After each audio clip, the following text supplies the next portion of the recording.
Kali ini saya ingin membahas mengenai hubungan toksik atau toxic relationship. Bahasa Indonesianya hubungan beracun. Beberapa tahun belakangan ini ya, kata hubungan toksik ini menjadi semakin populer gitu.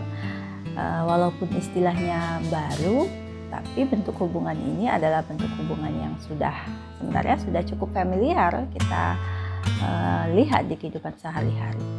Nah, apa itu hubungan toksik?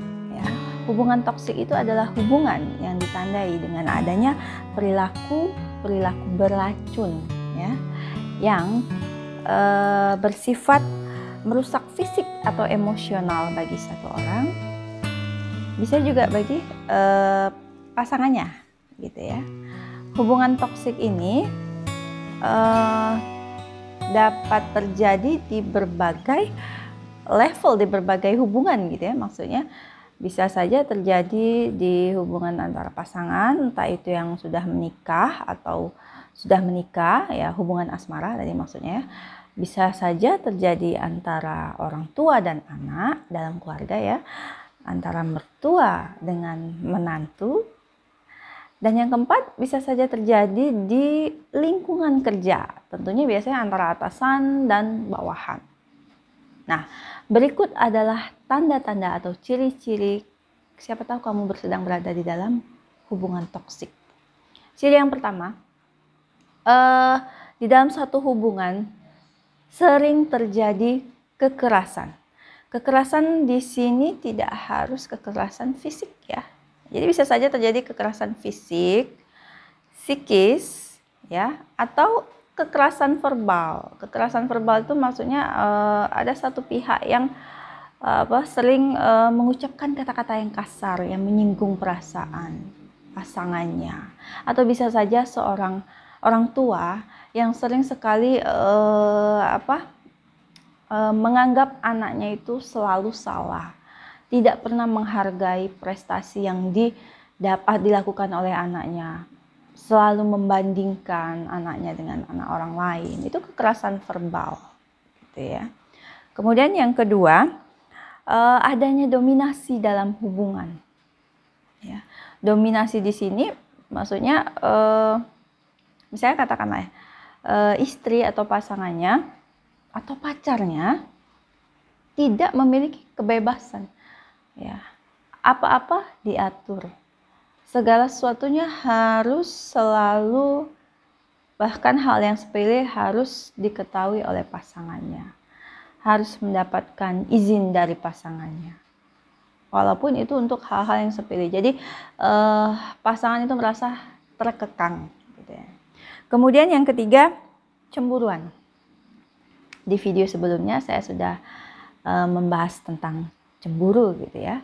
Jadi cemburu di sini bisa saja terjadi di hubungan asmara yang belum menikah ataupun yang sudah menikah gitu ya. Kemudian yang keempat, sering mengucapkan kritik pedas atau kalimat-kalimat yang bersifat sarkasme ya, kalimat-kalimat kasar gitu ya. Toxic relationship ini berbahaya sekali ya, terutama kalau sudah sampai membuat orang menjadi depresi atau tertekan. Misalnya dalam hubungan suami istri, suami yang terus-menerus bertingkah arogan, merongrong pasangannya atau menyakiti dengan verbal fisik gitu ya pasangannya, itu akan mempunyai efek yang panjang. Ya, seorang istri yang tertekan dan tidak mampu mengkomunikasikan, mengekspresikan ketakutannya atau kemarahannya tadi, maka biasanya yang terjadi akan menyalurkan emosinya, kemarahannya ke anak-anak yang tidak berdosa.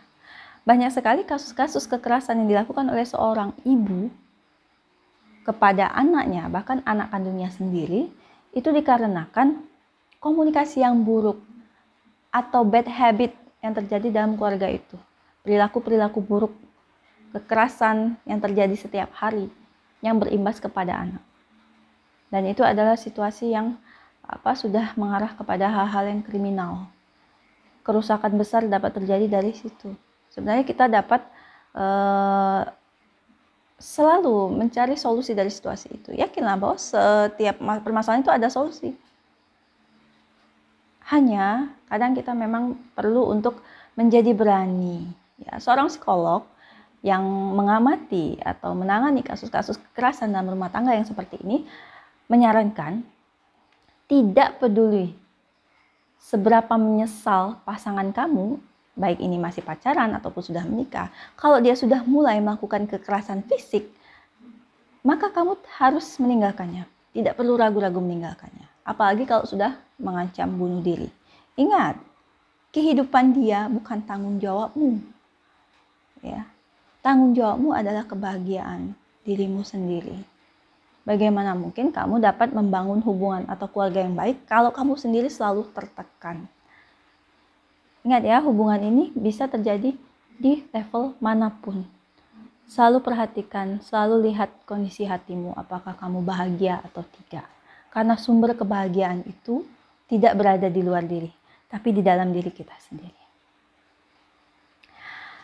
Well, sekian video hari ini. Terima kasih sudah menonton.